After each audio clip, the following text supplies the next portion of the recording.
Hello everyone, very welcome to our channel online GS Y Divakar and this is Satyam Parmar. तो यहाँ पे अपना जो टॉपिक वाइज सीरीज चल रही थी उसी को आगे बढ़ाएंगे और इसमें अपन लोग स्थल मंडल से पूछे गए सभी क्वेश्चन को डिस्कस करेंगे। व्याख्या के साथ में इसको डिस्कस किया जाएगा।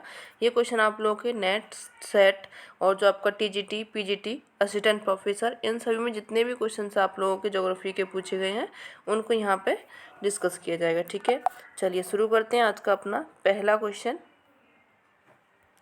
अगर आप लोगों को आंसर इसके आते हैं तो आप लोग आंसर कमेंट में लिखते जाइएगा। ठीक है, भूपर्पटी के निर्माण में सिलिकॉन की मात्रा निम्नलिखित परसेंटेज में कौन सा है, यानी कि जो भूपर्पटी है आप लोगों की उसमें सिलिकॉन कितने परसेंट पाई जाती है।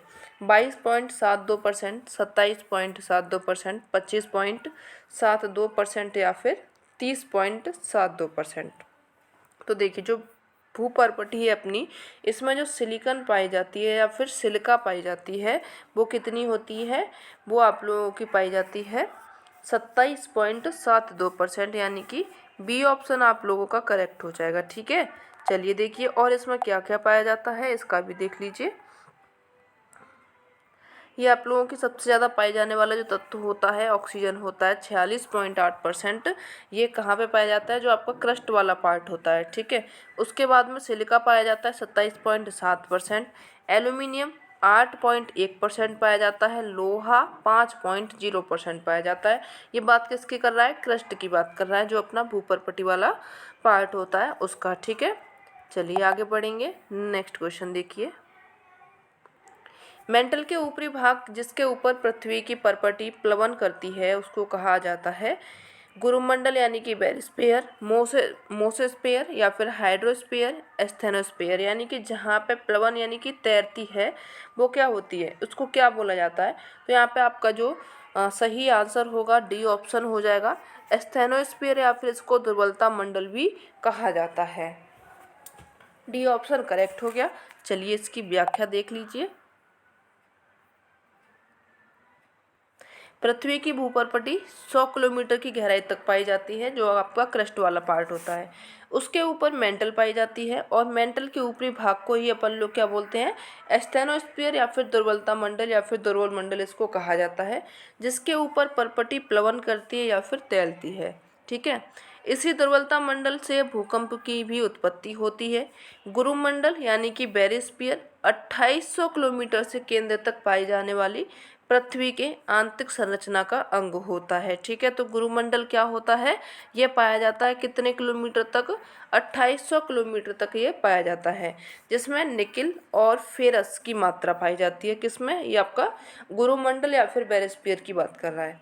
मेसोस्फीयर वायुमंडल के मध्य परत को कहते हैं, जिसको कि आप लोग मध्य यानी कि मेसोस्फीयर। और हाइड्रोस्फीयर का अर्थ होता है जलमंडल से लगाया जाता है, जिसके अंतर्गत महासागरों और सागरीय संसाधनों का अध्ययन किया जाता है। ठीक है, चलिए आगे बढ़ते हैं। नेक्स्ट देखिए यहाँ पे गुटेनबर्ग असंतता किसके बीच पाई जाती है, पपड़ी और प्रवार के बीच में। पपड़ी यानी कि जो आप लोगों का क्रस्ट होता है, प्रवार एवं क्रोड के बीच में, ऊपरी क्रोड एवं निचले क्रोड के बीच में, ऊपरी प्रवार या फिर आपका निचला प्रवार के बीच में। तो जो आपके गुटेनबर्ग असंतता है या फिर अशांतता है, ये किसके बीच में पाई जाती है, ये प्रवार और क्रोड के बीच में पाई जाती है। बी ऑप्शन करेक्ट हो जाएगा, यानी कि मेंटल और कोर के बीच में ये पाई जाती है। देख लीजिए इसकी व्याख्या। पृथ्वी के आंतरिक भाग में 2900 किलोमीटर की गहराई पर स्थित मेंटल तथा कोर यानी कि प्रावार एवं क्रोड की सीमा गुटेनबर्ग असंबद्धता कहलाती है। इसका घनत्व 5.5 से बढ़कर 10.0 हो जाता है। क्रस्ट और मेंटल की सीमा पर जो बनती है उसको बोला जाता है मोहो असंबद्धता। बाह्य एवं आंतरिक मेंटल के बीच में 700 किलोमीटर की गहराई पर रेपेटी असंबद्धता पाई जाती है। चलिए नेक्स्ट क्वेश्चन देखिए। भूमि के अंदर जाने पर औसत कितनी गहराई पर 1 सेंटीग्रेड तापमान की वृद्धि हो जाती है, यानी कि जब आप पृथ्वी के अंदर जाएंगे तो कितने मीटर जाने पर 1 सेंटीग्रेड की वृद्धि होगी, 20 मीटर, 32 मीटर, 48 मीटर या फिर 64 मीटर। तो यहाँ पे कितने की वृद्धि होती है, तो जब आप 32 मीटर नीचे चले जाएंगे तो आप लोग का जो तापमान है वो कितना बढ़ जाएगा, 1 सेंटीग्रेड यहाँ पे तापमान बढ़ जाएगा। ठीक है, बी ऑप्शन आप लोगों का करेक्ट हो जाएगा। चलिए नेक्स्ट क्वेश्चन देखिए। और अगर आप लोगों को सेशन अच्छा लगे तो प्लीज़ इसको लाइक शेयर एंड सब्सक्राइब भी कीजिएगा अगर चैनल पर नए हैं तो।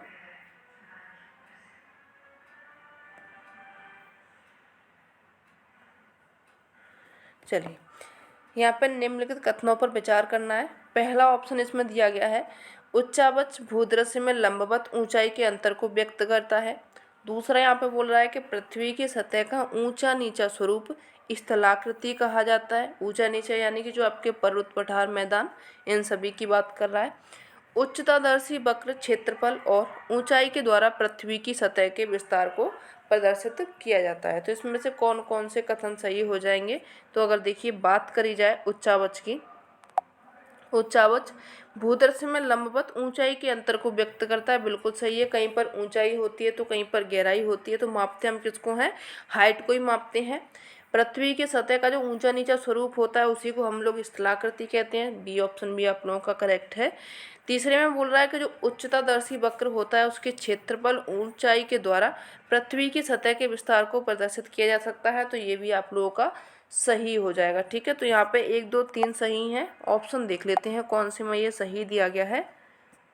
डी ऑप्शन आप लोगों का करेक्ट हो जाएगा। ठीक है, चलिए आगे बढ़िए।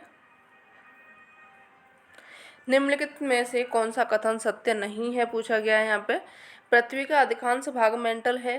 पृथ्वी की परत स्याल से बनी हुई है। सागर तरल सीमा से बना हुआ है, या फिर सीमा स्याल के ऊपर तैरता है। तो यहाँ पे देखिए जो सही हो जाएगा वो क्या हो जाएगा, सॉरी सही नहीं है वो क्या होता है, ये बता रहा है कि जो सीमा है स्याल के ऊपर तैर रहा है, जबकि क्या होता है स्याल जो है वो के सीमा के ऊपर तैरता है। ठीक है, डी ऑप्शन करेक्ट हो जाएगा। चलिए आगे बढ़िए।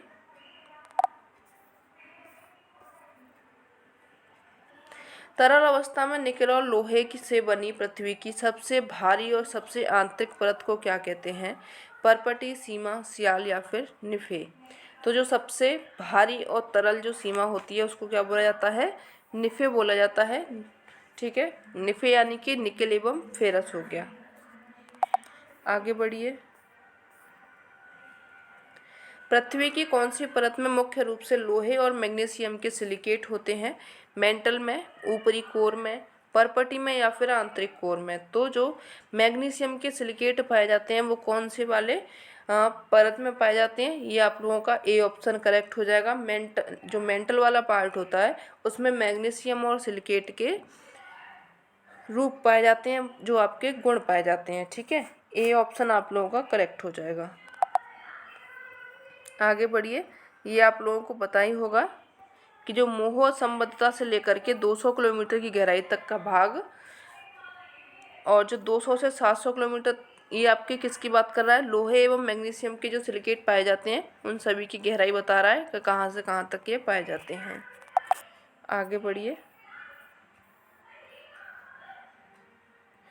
नेशनल ज्योग्राफी सोसाइटी के अनुसार मेंटल की मोटाई कितनी है, कितनी है इसकी मेंटल की मोटाई, 2900 किलोमीटर, 1900 किलोमीटर, 3900 किलोमीटर या फिर 4900 किलोमीटर। तो कितनी टोटल इसकी मोटाई हो जाएगी, वो भी किसके अनुसार, नेशनल ज्योग्राफिकल सोसाइटी के अनुसार। तो यहाँ पे जो आंसर सही होगा आप लोगों का 2900 किलोमीटर हो जाएगा। ए ऑप्शन आप लोग का करेक्ट हो जाएगा। ठीक है, कितनी मोटाई पाई जाती है, 2900 किलोमीटर मोटाई पाई जाती है। आगे बढ़िए। पृथ्वी का निम्न में से कौन सा भाग सबसे गर्म है, महाद्वीपीय परपटी गर्म है, आंतरिक कोर, मेंटल या फिर सागरीय परपटी। तो जो पृथ्वी का सबसे ज़्यादा गर्म भाग है वो कौन सा हो जाएगा, आंतरिक कोर है। यहाँ पर ही आपको क्या मिलता है, पिघला हुआ लोहा मिलता है। बी ऑप्शन आप लोगों का करेक्ट हो जाएगा। ठीक है, चलिए इसकी व्याख्या देख लीजिए। वैसे इसकी व्याख्या अपन लोग कई बार कर चुके हैं। कोर पृथ्वी की सबसे आंतरिक परत है, इसे बेरिस्फीयर कहा जाता है।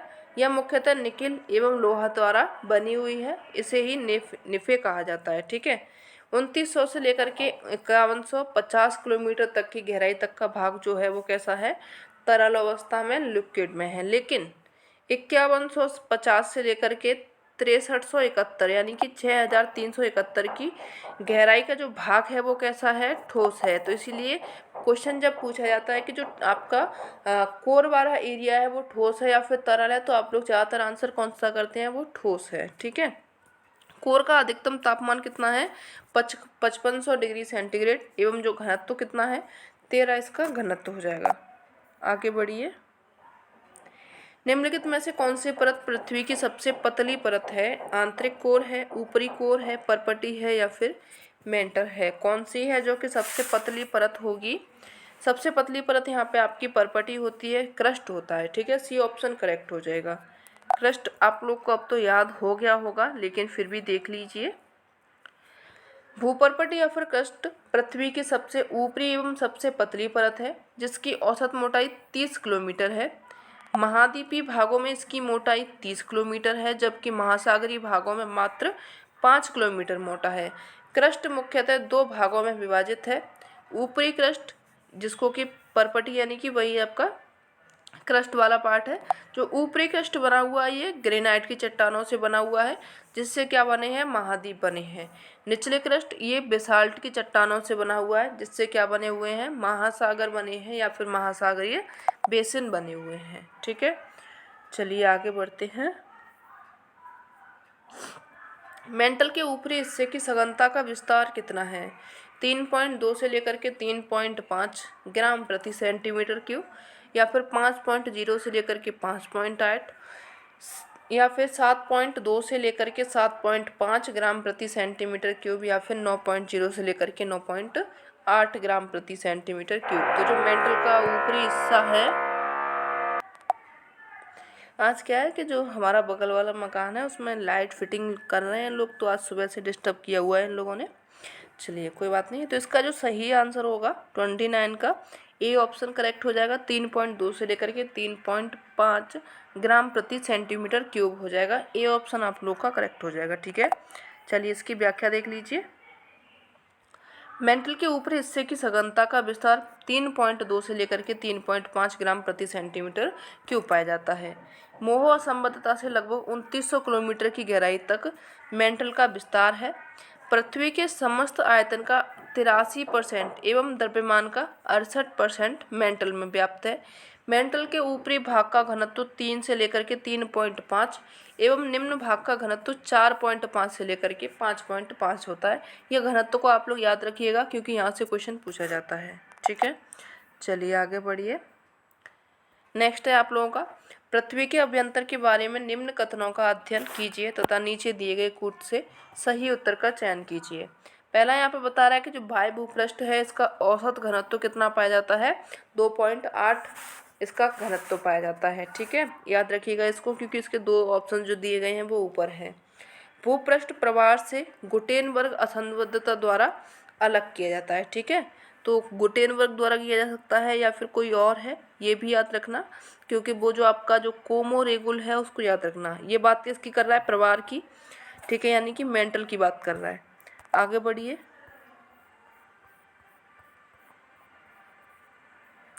नेक्स्ट है यहाँ पे कि जो आपका प्रवाह है कोर यानी कि मेंटल कोर सीमा के सहारे पी लहरों के वेग में अचानक वृद्धि हो जाती है।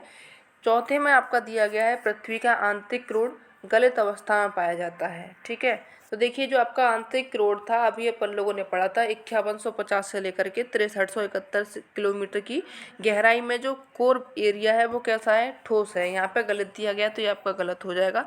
दूसरा वहाँ पे वो गुटेनबर्ग असंबद्धता बता रहा था तो वो भी आप लोगों का गलत हो जाएगा। ठीक है, गुटेनबर्ग नहीं होता है क्योंकि वो निचले मेंटल और बाय कोर के बीच में होता है। तो यहाँ पे आप लोगों का 1 और 3 सही हो जाएगा। 1 और 3 यानी कि सी ऑप्शन में करेक्ट हो जाएगा। ठीक है, चलिए देखिए इसमें क्या क्या दिया गया था। पृथ्वी की आंतरिक संरचना के विषय में स्वेस विचार सर्वाधिक सही माने जाते हैं। स्वेस के अनुसार जो भूपृष्ठ का औसत घनत्व 2.9 है, जबकि आधुनिक मत के अनुसार ऊपरी क्रस्ट का घनत्व 2.8 है तथा निचली क्रस्ट का 3.0 माना गया है। इसमें स्वेस के अनुमान सर्वाधिक उपयुक्त लगते हैं, अतः प्रथम कूट सही माना जाता है, यानी कि जो पहला वाला दिया गया था वो सही है। गुटेनबर्ग असंबद्धता जो कि पाई जाती है निचली मेंटल एवं बाह्य कोर के बीच में। क्रस्ट के निचले आधार पर भूकंपीय लहरों की गति में अचानक वृद्धि हो जाती है, ये सही है। और आपका जो आधुनिक मत के अनुसार अंतरतम कोर के दो उपभाग में विभाजित किया जाता है, बाह्य अंतरतम जो कि तरल अवस्था में है, आंतरिक अंतरतम जो कि ठोस अवस्था में है। ठीक है, चलिए नेक्स्ट देखिए यहाँ पे, पृथ्वी का सर्वाधिक आयतन और द्रव्यमान पाया जाता है भूपर्पटी में, मेंटल में, बाह्य क्रोड में या फिर आंतरिक क्रोड में। तो जो पृथ्वी का सर्वाधिक आयतन एवं द्रव्यमान है वो पाया जाता है आप लोगों का मेंटल में। ठीक है, बी ऑप्शन आप लोगों का करेक्ट हो जाएगा। अगर आप लोगों को आंसर इसके आ रहे हैं तो आप लोग कमेंट करते जाइएगा। ठीक है, चलिए आगे बढ़िए। नेक्स्ट क्वेश्चन देखिए यहाँ पे, भूगर्भ के संबंध में निम्नलिखित कथनों का अध्ययन कीजिए तथा नीचे दिए गए कोड का सही से उत्तर का चयन करना है यहाँ पे। तो चलिए पढ़िए यहाँ पे और उनके आंसर कीजिए। धरातल से भूगर्भ की ओर में ताप औसतन प्रत्येक 32 किलोमीटर पर 1 सेंटीग्रेड बढ़ जाता है। तो अभी अपन लोगों ने ये पढ़ा हुआ है ना। तो चलिए आगे बढ़िए। दूसरा यहाँ पर पृथ्वी के बाह्यतम परत में सिलिका एवं एल्यूमिनियम की बहुलता है। तो आपकी जो क्रस्ट वाला पार्ट है वो किससे मिलकर के बना हुआ है, सिलिका और एल्यूमिनियम से मिलकर के बना हुआ है, जिसी को अपन लोग सियाल बोला जाता है। ठीक है, भूकोड़ का घनत्व 10 से लेकर के 12 है। जो आपका क्रोड वाला एरिया है उसका घनत्व पूछा गया है यहाँ पर। ठीक है, भूगर्भ में भूकंपीय तरंगों का संचार समान गति से होता रहता है। तो ऐसा नहीं होता है, जो भूकंपीय तरंगें होती हैं उनका क्या है, कहीं पर गति ज़्यादा होती है तो कहीं पर कम होती है। आपका फोर्थ वाला ऑप्शन गलत हो जाएगा, बाकी के 1, 2, 3 सही हैं, बी ऑप्शन आपका करेक्ट हो जाएगा। ठीक है, चलिए आगे बढ़िए। नेक्स्ट है यहाँ पे मोहो स्केल निम्नलिखित में से किसका मापन किया जाता है, आकाशीय पिंडों की दूरियों का, वायुयान एवं जलयानों की गति का, बहते हुए जल का या फिर चट्टानों की कठोरता का। तो जो मोहो स्केल है इससे किसको मापा गया है, इससे मापा गया है चट्टानों की कठोरता को। डी ऑप्शन आप लोगों का करेक्ट हो जाएगा। आगे बढ़िए।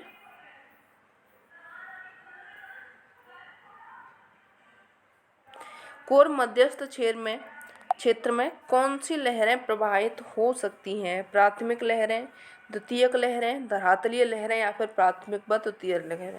तो कौन सी लहरें जो कि कोर एरिया में जा सकती हैं, यानी कि ठोस, तरल, गैस तीनों में जो प्रवाहित हो सकती हैं वो कौन सी होती हैं, आप लोगों की ये प्राथमिक लहरें होती हैं। ए ऑप्शन करेक्ट हो जाएगा। ठीक है, चलिए इसकी व्याख्या देख लीजिए। प्राथमिक लहरों की बात करी जाए तो ये ठोस, तरल और गैस तीनों माध्यम से गुजर सकती हैं। इसी कारण प्राथमिक लहरें ही कोर के मध्यस्थ क्षेत्र में प्रवाहित हो सकती हैं। द्वितीयक तरंग केवल ठोस माध्यम से ही गुजर सकती हैं और तरल माध्यम में ये क्या हो जाती हैं, लुप्त हो जाती हैं। आगे बढ़िए।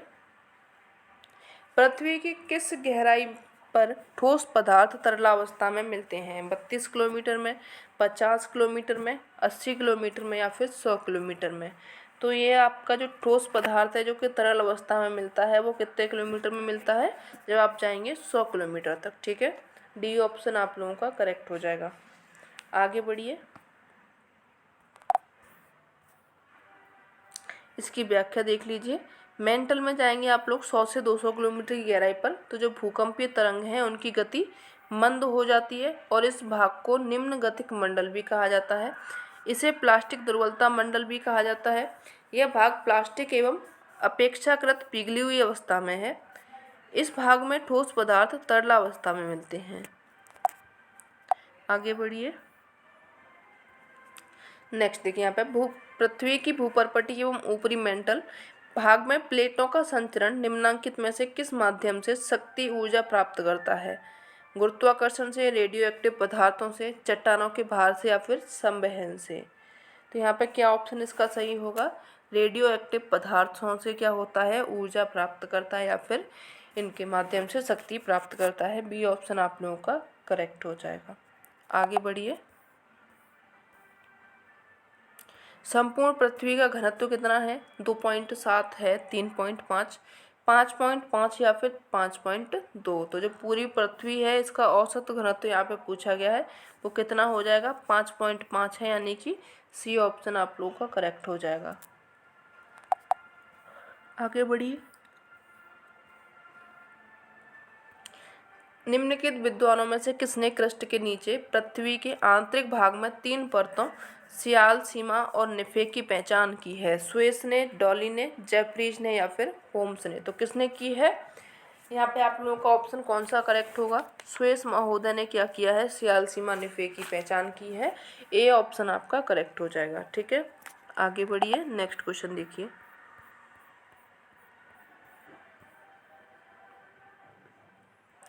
स्वेस के अनुसार भूपटल की ऊपरी परत कहलाती है सीमा, निफे, सियाल या फिर इनमें से कोई नहीं।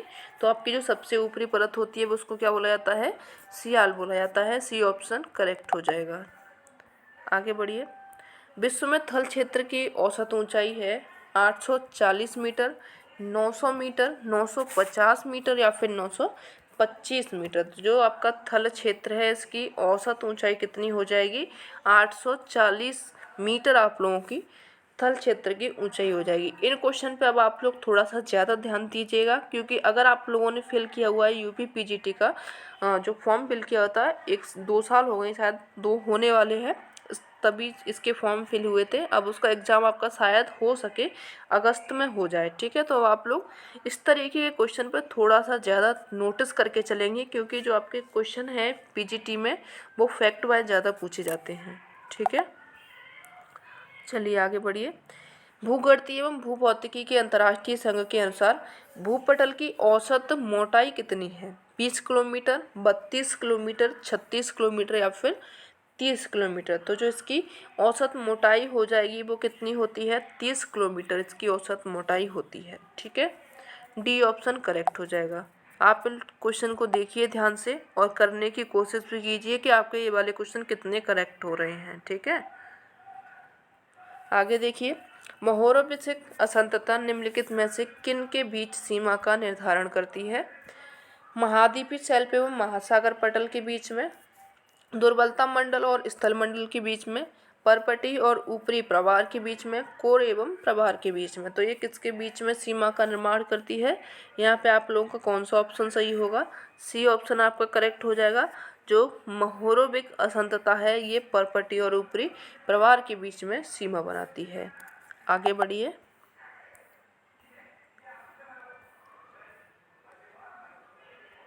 चलिए नेक्स्ट देखिए। यहाँ पे पृथ्वी के आंतरिक भाग में ऊष्मा का जनन मुख्य रूप से रेडियो सक्रिय पदार्थों तथा गुरुत्व बल के तापीय ऊर्जा में परिवर्तन से होता है।